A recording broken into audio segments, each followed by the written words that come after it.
cumplir sus propósitos.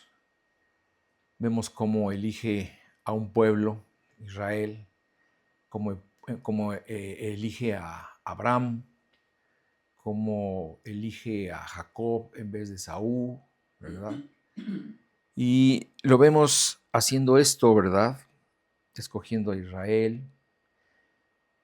Y lo vemos también ejerciendo su poder soberano para endurecer a Faraón, para tener misericordia de Moisés, en fin, todo esto con la finalidad de alcanzar a realizar los planes que él tiene. Leo el versículo 20 y 21 del capítulo 9 de Romanos. Mas antes, oh hombre, ¿quién eres tú para que alterques con Dios? ¿Dirá el vaso de barro al que lo formó, ¿por qué me has hecho así? ¿O no tiene potestad el alfarero sobre el barro para hacer de la misma masa un vaso para honra y otro para deshonra? Bueno, la respuesta corta de Dios para estas preguntas serían: mira, hombre, tú no tienes derecho a reclamarle nada a Dios por lo que haga o deje de hacer. No se te olvide que tú eres el barro y yo soy el alfarero. Así que del que quiera tener misericordia, Dios pues la tendrá. Y a quien decida endurecer, endurecerá. No debemos olvidar en ningún momento que Él es Dios.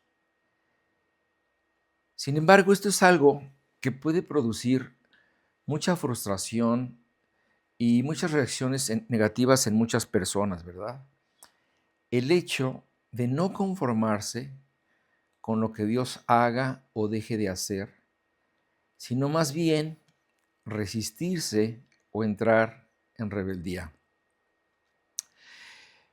Ayer estaba leyendo el caso de un supuesto pastor que se suicidó. Él trabajaba con niños en Estados Unidos, ¿verdad?, que habían tomado homeschool y que habían sido abusados por sus padres. Este era su ministerio, porque él también había sido abusado de niño. Él empezó a entrar en una crisis, empezó a entrar en un conflicto con Dios, aunado a que su esposa le pidió el divorcio. Antes de suicidarse, él hace una carta de despedida en donde está llena de insultos hacia Dios. Se la pasa insultando a Dios. Y entre otras de las cosas que él dice en esta carta de despedida, él dice que si en un momento él llegara a ir al cielo, lo primero que haría sería darle una bofetada a Dios. Este es un ejemplo clásico de lo que te estoy diciendo, ¿verdad? Vemos aquí una persona que en realidad nunca conoció a Dios, nunca alcanzó a descifrar su carácter, porque para amar a Dios y para entenderlo, pues hay que conocerlo primero. Pablo, para ilustrar esto,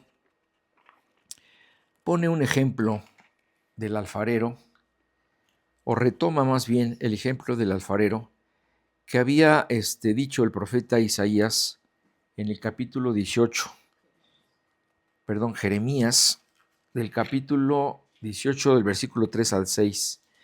Lo voy a leer, dice: y descendí a casa del alfarero, y he aquí que él trabajaba sobre la rueda, y la vasija de barro que él hacía se echó a perder en su mano, y volvió y la hizo otra vasija, según le pareció mejor hacerla. Entonces vino a mí palabra de Jehová diciendo: ¿no podré yo hacer de vosotros como este alfarero, oh casa de Israel? Dice Jehová. He aquí que como el barro en la mano del alfarero, así sois vosotros en mi mano, oh casa de Israel. Si has visto cómo trabaja un alfarero, te habrás dado cuenta que todo empieza pues con una masa de barro sin forma, la cual él empieza a moldear en sus manos de artesano. Él, en ese momento, él puede hacer con esa con esa masa, lo que quiera. Una vasija para adornar la casa o una vasija para tirar basura. ¿Por qué? Porque él tiene el poder de decidir qué hacer con esa masa. De la misma forma, Dios tiene el poder de decidir si él tendrá misericordia de alguien, si él lo va a endurecer o no. Puede decidir cuánto tiempo esperar o en qué momento hacerlo. ¿Por qué?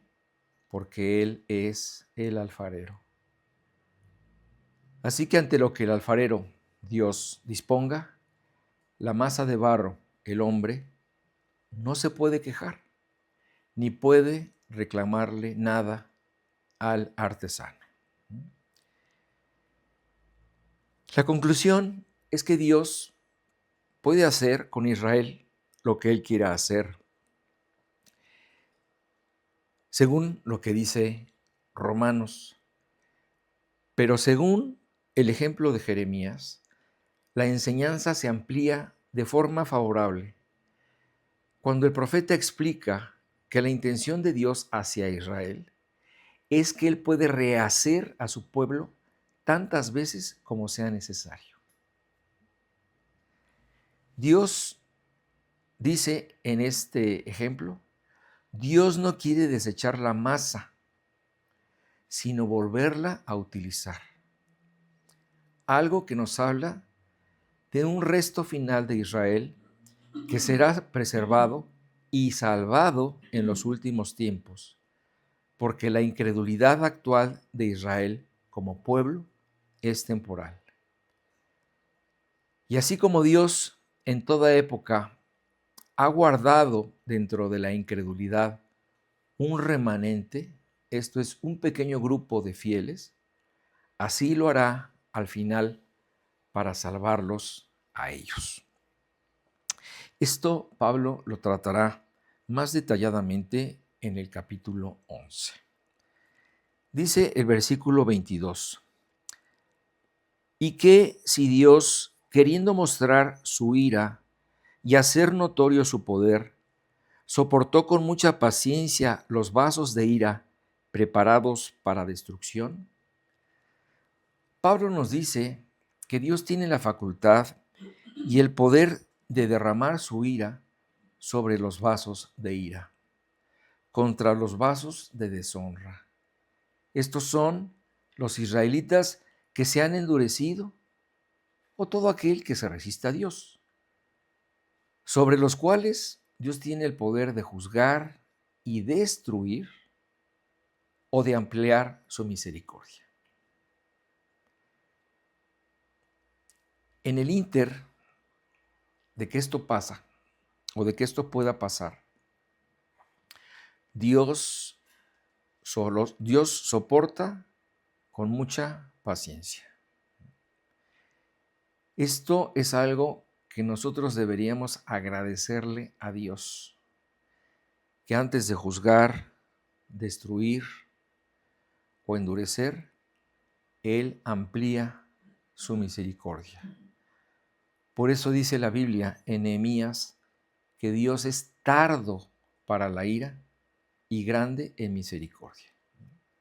Él se tarda, ¿verdad?, para ejercer su ira y su misericordia es muy grande. Y qué bueno que sea así, ¿verdad? Esto nos demuestra que aquello de endurecer un corazón, de dejarlo ir, ¿se acuerdan? Es algo que Dios hace cuando el rechazo del hombre ha sido muy extremo, muy repetitivo o muy decidido.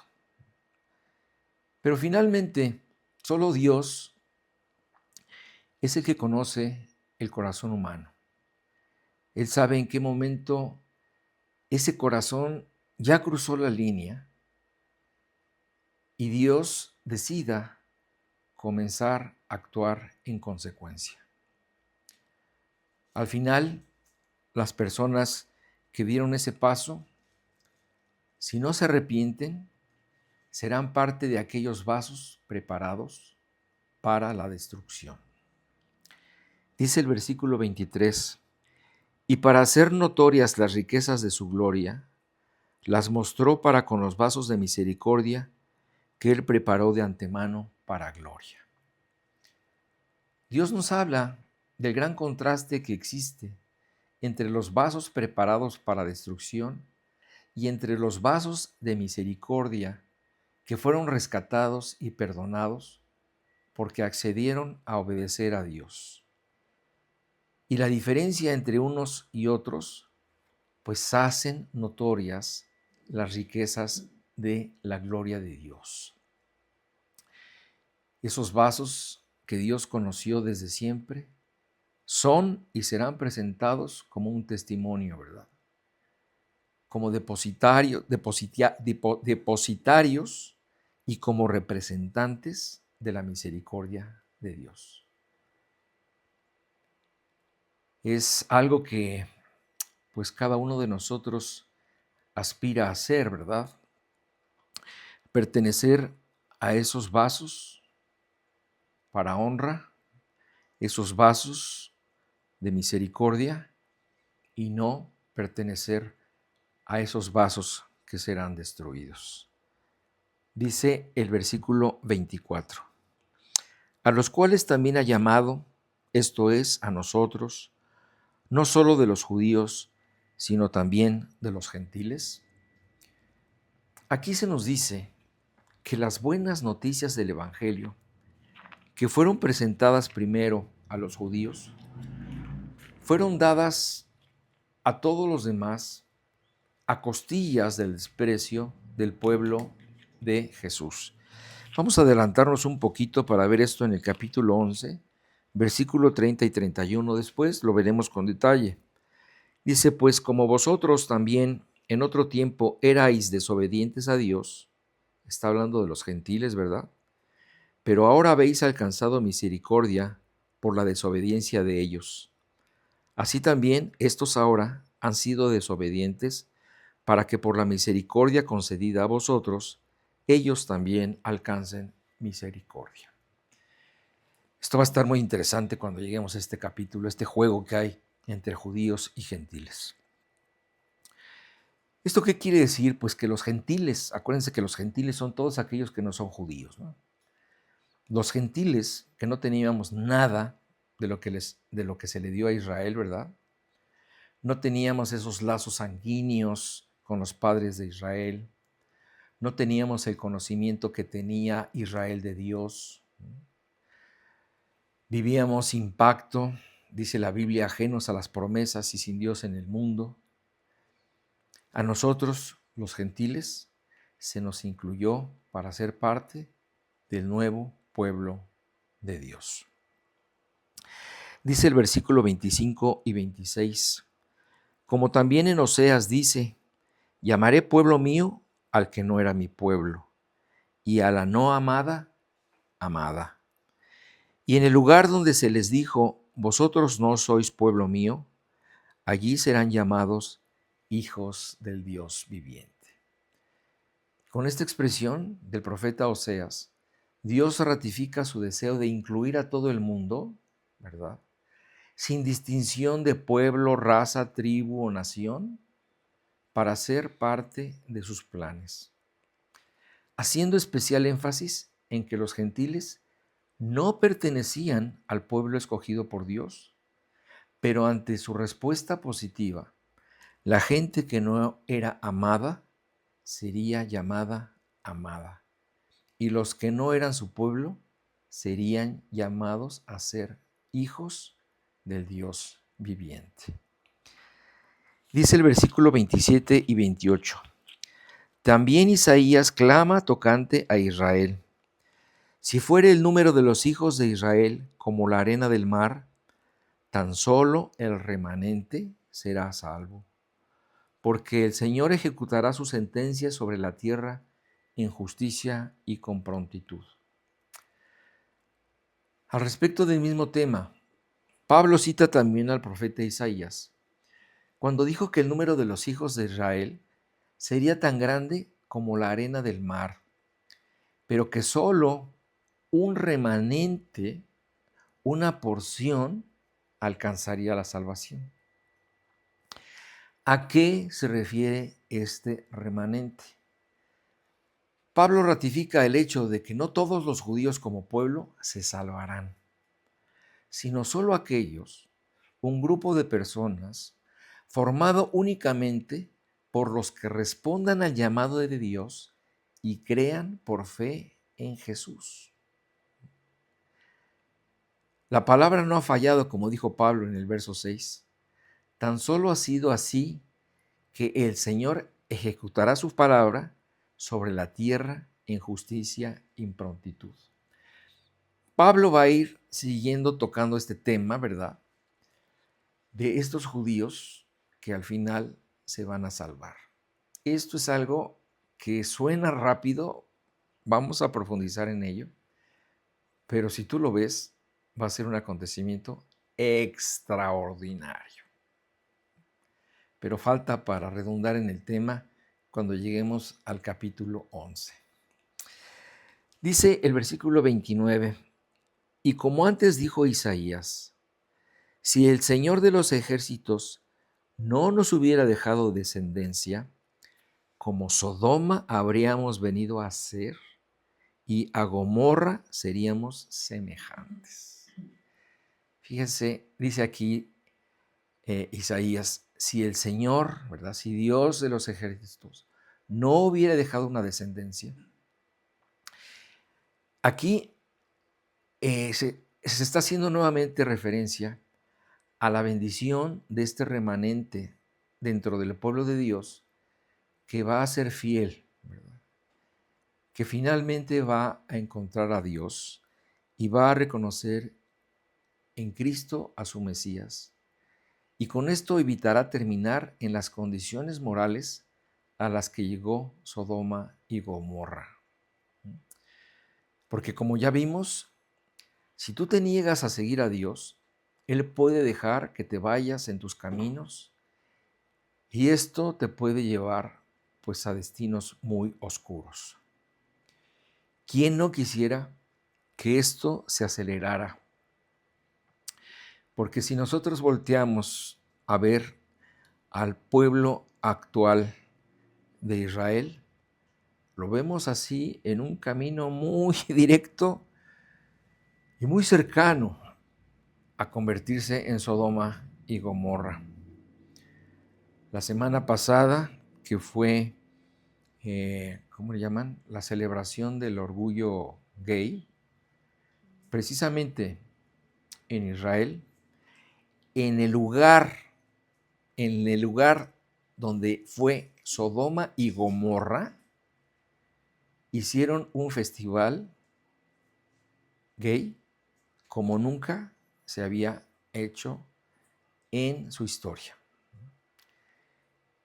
Y escogieron este lugar pues como a manera de burla, como a manera de reto, ¿verdad? Porque pudieron haberlo hecho en cualquier lugar, pero lo hicieron en donde estaba situado geográficamente Sodoma y Gomorra. Estamos viendo a un pueblo deteriorándose muy rápido y acercándose mucho a estas condiciones anteriores.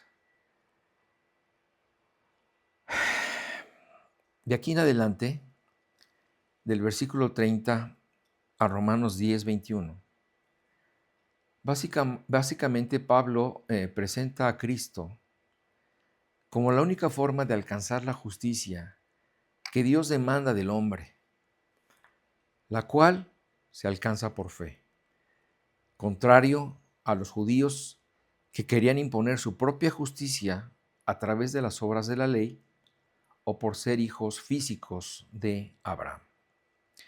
Entonces voy a leer el versículo 30 al 33. ¿Qué pues diremos? Que los gentiles que no iban tras la justicia han alcanzado la justicia, es decir, la justicia que es por fe. Mas Israel, que iba tras una ley de justicia no la alcanzó. ¿Por qué? Porque iban tras ella no por fe, sino como por obras de la ley, pues tropezaron en la piedra de tropiezo, como está escrito: He aquí pongo en Sión piedra de tropiezo y roca de caída, y el que creyere en él no será avergonzado. Sión puede ser Jerusalén, puede ser Israel. Y pregunta Pablo, ¿qué diremos a esto? Pues que sí, que eso fue justamente lo que pasó. Que en primer lugar el pueblo de Israel pretendía ser aceptado por Dios por medio de hacer las obras de la ley. Pero esto no era lo que Dios pedía, sino que simplemente tuvieran fe en Él. La fe que tenían los gentiles y algunos judíos, a los cuales Dios ha extendido su misericordia. Entonces Pablo resalta el contraste. Dice, los judíos que iban tras la justicia no la alcanzaron, y los gentiles que no la buscaban la encontraron. El fracaso de los judíos fue porque persiguieron esa ley que prometía justicia por medio de sus obras. Pero para esto Pablo ya argumentó anteriormente que la justicia que prometía la ley era imposible de alcanzar a causa de la debilidad humana. En cambio, los gentiles sí hallaron la justicia porque siguieron el camino correcto de la fe. Llegó un momento, como el profeta Isaías había advertido, que el juicio vendría sobre ellos porque tropezarían con una gran piedra. Esa gran piedra es Jesucristo, quien finalmente es el fundamento de lo que vendría a ser el nuevo pueblo de Dios. Era en Él en quien debían creer, poner su fe y no tropezar con Él, porque finalmente Cristo representaba la culminación del plan de Dios. Comenta el maestro Mu y dice lo siguiente: Israel es como una persona que transita por un camino y cuyos ojos están tan estrechamente enfocados hacia abajo, hacia su propio sendero, que tropiezan con una piedra que hay en medio del camino. Cierro comillas. Este es exactamente lo que le pasó a Israel. Lo peor de todo es que después de darse cuenta de su tropiezo y ante el gran repudio que tuvieron hacia Cristo, no corrigieron el camino, sino que aún hoy en día los vemos seguir tropezando con la misma piedra. Porque muchos, podríamos decir la mayoría, siguen negando que Cristo sea el Mesías de Israel. Dios no quería que terminaran avergonzados, pero no han querido creer y aún hoy en día se siguen tropezando con la misma piedra. Para los judíos, ¿verdad? Dice la Biblia que Jesús fue un tropiezo. Dice en 1 Pedro 2:6 lo siguiente: por lo cual también contiene la escritura: He aquí pongo en Sión la principal piedra del ángulo, escogida, preciosa, y el que creyere en él no será avergonzado. Fíjense, Pablo sigue hablando del contraste entre judíos y gentiles. Y en el caso contrario, miren cómo los gentiles vieron a Jesús. Dice el versículo siguiente, el 7. Dice, para vosotros, pues, los que creéis, Él es precioso. Pero para los que no creen, La piedra que los edificadores desecharon ha venido a ser la cabeza del ángulo. Entonces aquí vemos la reacción ante una misma persona. Para los judíos, piedra de tropiezo, y para los gentiles, algo precioso. Una piedra preciosa. Aunque he de aclarar que así como no todos los judíos fueron unos incrédulos, tampoco, pues no todos los gentiles creyeron. Dice en 1 Corintios 1:23, pero nosotros predicamos a Cristo crucificado, para los judíos ciertamente tropezadero y para los gentiles locura. O sea, tanto entre los gentiles como entre los judíos, entre los gentiles, siempre ha habido las dos mismas reacciones. Para unos, desde luego, fue piedra de tropiezo, pero sin embargo algunos judíos creyeron. Para algunos gentiles, Cristo fue una piedra preciosa, pero también algunos gentiles dijeron que era una locura. Así que encontramos en los dos bandos reacciones favorables y reacciones contrarias. Por otro lado, pues Pablo da un anticipo de lo que será el siguiente tema en el capítulo 10, donde hablará de la inclusión en el nuevo pueblo de Dios, de los gentiles, a quienes llegó la bendición, ahora sí que de rebote, porque ellos ni estaban haciendo nada, ni estaban esperando algo, pero cuando se les presentó a Cristo, ellos lo recibieron por fe, y con él la salvación y un montón de bendiciones, ¿verdad? Y qué bueno que así fue. Ok, llegamos entonces al capítulo 10 y leo los 3 primeros versículos. Hermanos, ciertamente el anhelo de mi corazón y mi oración a Dios por Israel es para salvación, porque yo les doy testimonio de que tienen celo de Dios, pero no conforme a ciencia, porque ignorando la justicia de Dios y procurando establecer la suya propia, no se han sujetado a la justicia de Dios. Antes de esto, ¿verdad? Pablo había dicho que por amor a su pueblo, él estaría dispuesto a separarse de Cristo. Y ahora nos dice que el anhelo de su corazón y su oración están con Israel para que ellos alcancen la salvación.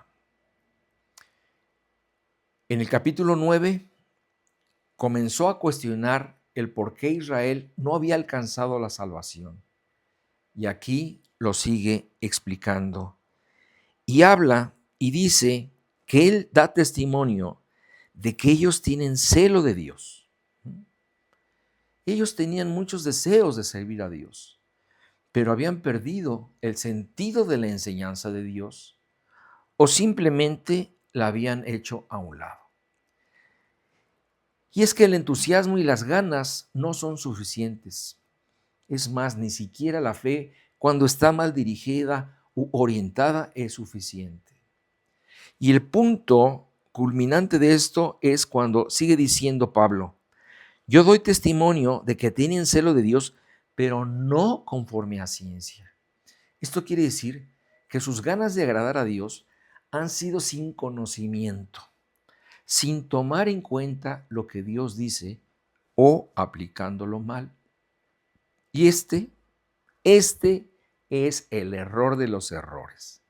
Es el error más grande y el más común que muchas personas han cometido a lo largo de la historia. No solo hablando de los judíos, sino de todo el mundo, casi de todas las religiones. Y es el hecho de no seguir las reglas del juego establecidas por Dios. Las reglas están perfectamente escritas en la Biblia, pero hay gente que no las quiere seguir. En el caso de los judíos, como lo hemos estado viendo, un empeño bien intencionado, lleno de celo, entusiasmo, pero equivocado. ¿Por qué? Por querer establecer sus propias reglas, su propia justicia, a través del vano intento de agradar a Dios por medio de la ley y a través de ella. Dice el teólogo Newell, el objeto de la ley no era producir la justicia propia o la esperanza personal, sino al contrario, la desesperación personal. Cierro comillas. A esta desesperación a la que se está refiriendo Newell es la que debe producir la ley. No producir justicia, no una esperanza, sino la desesperación en la persona. Porque cuando uno se enfrenta a la ley, las personas quedan expuestas, se ven delatadas. Y entonces, al verse desarmado, debería de producirse una desesperación de decir, ¿y ahora qué hago? Si he quedado descubierto de que no cumplo la ley, de que fallo constantemente en hacerla. Esto es lo que debe producir la ley. Y si esto produce la ley, entonces el siguiente paso debería de ser, estoy perdido, necesito de un Salvador. Reconozco mi injusticia y necesito de la justicia de Dios. Necesitamos de esa justicia verdadera que solo proviene de Dios, que es la única capaz de declararme justo y de hacerme justo, y de la cual Pablo ya había dicho en el capítulo 3 que se halla en Cristo. Déjame recordarlo. Romanos 3, 22. Dice, la justicia de Dios por medio de la fe en Jesucristo para todos los que creen en Él, porque no hay diferencia. Entonces, la justicia se encuentra en Cristo. En algunos casos, entre los gentiles, también se puede ver el mismo buen entusiasmo y esfuerzo. O sea, la gente religiosa la podemos encontrar en cualquier lugar, ¿no? No se digan, por ejemplo, también todas esas religiones orientales o los mismos musulmanes, ¿verdad? Que donde quiera que estén, ya sea trabajando en el tráfico, donde sea, a la hora de orar, ponen su tapetito, se dirigen a la Meca y lo hacen 5 veces al día. Entonces, hablando de religiosidad, hay pueblos muy religiosos, ¿verdad? Entonces, no es cuestión de entusiasmo, no es cuestión de esfuerzo, es cuestión de hacerlo conforme a lo que Dios dice. Si aparte de la religiosidad de cada persona, se condimenta con pensamientos como, bueno, es que yo no soy tan malo. ¿Cómo hemos oído eso, verdad? Mira, yo cumplo con la mayoría de los mandamientos. Pues fíjate que yo no he matado a nadie. Yo procuro seguir la regla de oro. Estoy haciendo, créeme, lo mejor que puedo. Y así podemos oír muchísimas expresiones más que atadas a la religiosidad y a los buenos pensamientos y al entusiasmo nos pueden llevar a algo equivocado. Entonces, en ambos casos, tanto de los judíos que se apegaban a su ley, como los gentiles que se apegaban a sus obras. Todo se resume en querer hacer yo las cosas, en hacerlas a mi modo, a mi entender, y de esta forma pretender ganarme o allanarme el camino para la salvación, precisamente por medio de lo que yo hago, de mis obras, mis méritos, mis esfuerzos, mis buenas intenciones, guau, guau, guau. Sin embargo,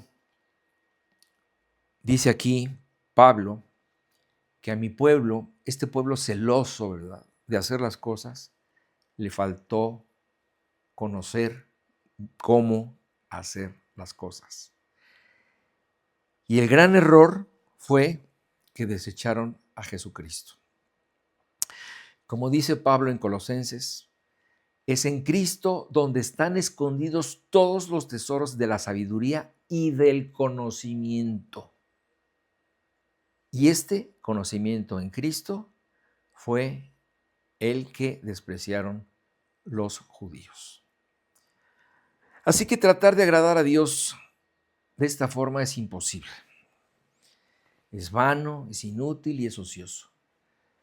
Dios fue muy claro en decir que por las obras de la ley ningún ser humano será justificado delante de él. Esto ya lo estudiamos. Así que con esta declaración queda en evidencia que no podemos apoyarnos en lo que podamos hacer. Tampoco importa si es con fe, con buena intención o con muchas ganas. Este no es el camino que Dios ha indicado para llegar a Él. En el camino indicado, en el camino correcto, en el camino que ha señalado Dios, no existe el mérito humano.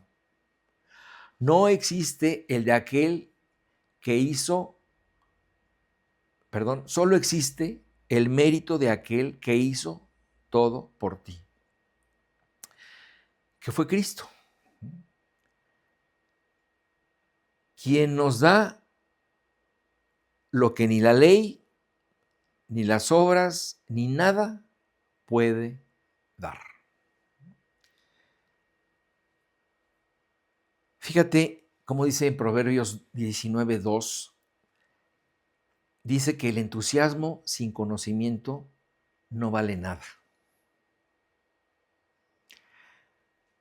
Como les digo, por ahí vemos a mucha gente muy entusiasta, ¿verdad? Aquí en México, pues gente muy religiosa que es capaz de irse de rodillas a donde le digan y bailar a donde le pidan y hacer. Hay gente muy entusiasta y sincera. Ellos creen que están haciendo bien con respecto a las cosas de Dios, pero si no las hacen conforme a lo que Dios ha dicho, puede ser muy entusiasta, puede ser muy sincera, pero también muy equivocada. Sigue diciendo Pablo en este versículo, porque ignorando la justicia de Dios, este es otro de sus problemas, que ignoraron la justicia de Dios. Y entonces imagínate, si el punto de partida es la ignorancia, pues todo lo que se construya encima de ella estará mal. ¿Qué era lo que ignoraban? Pues que todo, la gracia, la vida y todo venía de Dios. Que la razón de la ley era precisamente delatar el pecado y por consecuencia era como un letrero de alarma que decía: estás atrapado, busca la ayuda en Dios. Claro, ellos sabían muchas cosas, muchísimo más de Dios que los pueblos paganos que los rodeaban. Pero por querer establecer su justicia propia, no se sujetaron a la justicia de Dios. Así que esta expresión de no quererse sujetar a lo que Dios dice equivale a decir que no tuvieron fe. Equivale a decirle a Dios: no me interesa tu forma, prefiero la mía. No me interesa tu método, prefiero el mío. Entonces, esto de querer imponer un modo, de querer imponer las cosas como ellos querían, su justicia los llevó a fallar. Precisamente, como lo había dicho Pablo, en Romanos 9, 31 y 32, recordemos esto. Mas Israel, que iba tras una ley de justicia, no la alcanzó. ¿Por qué? Porque iban tras ella no por fe, sino como por obras de la ley, pues tropezaron en la piedra de tropiezo. Creo que con esto ya se entiende un poquito más de qué está hablando Pablo. Y fíjate cómo decía Calvino, el primer paso para obtener la justicia de Dios consiste en renunciar en la justicia propia. Pues sí, este es exactamente. Si tú no renuncias a tu propia justicia, a tu propio método, a tu mérito, entonces esto va a impedir llegar a la justicia de Dios. Entonces, esta justicia personal, podríamos decir que es la idea que cada quien tiene, es la idea que cada quien ha ido formando a través de lo que ha escuchado, es la idea que ha adquirido de su religión para ser aceptado por Dios. Pero es precisamente a lo que debemos renunciar para poder alcanzar la justicia de Dios. Imagínate, algunas personas cometen el error de pensar que están preparados para enfrentarse a Dios con su propia justicia. Según sus notas, ¿verdad? Llevan más puntos buenos que malos. Se dicen morales, religiosos, hacen cosas buenas y suponiendo sin conceder que todo esto fuera cierto, no sería suficiente por dos cosas que Dios ha dicho.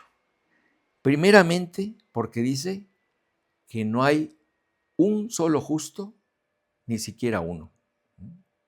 Así que hagas lo que hagas, nunca vas a poder llegar a ser justo. Nadie lo ha logrado. ¿Por qué? Porque el estándar de exigencia de Dios es muy alto, no admite fallas. Y en segundo lugar, porque dice el profeta Isaías que todas nuestras justicias son como un trapo de inmundicia. Entonces, si tú quieres llegar con estas cosas ante Dios y decir, mira lo que traigo, pues vas a ser descartado en el primer momento. Así que todo lo que lleves anotado, ¿verdad? En tu listita, en tu camino, ¿verdad? No te lleva a nada, absolutamente nada.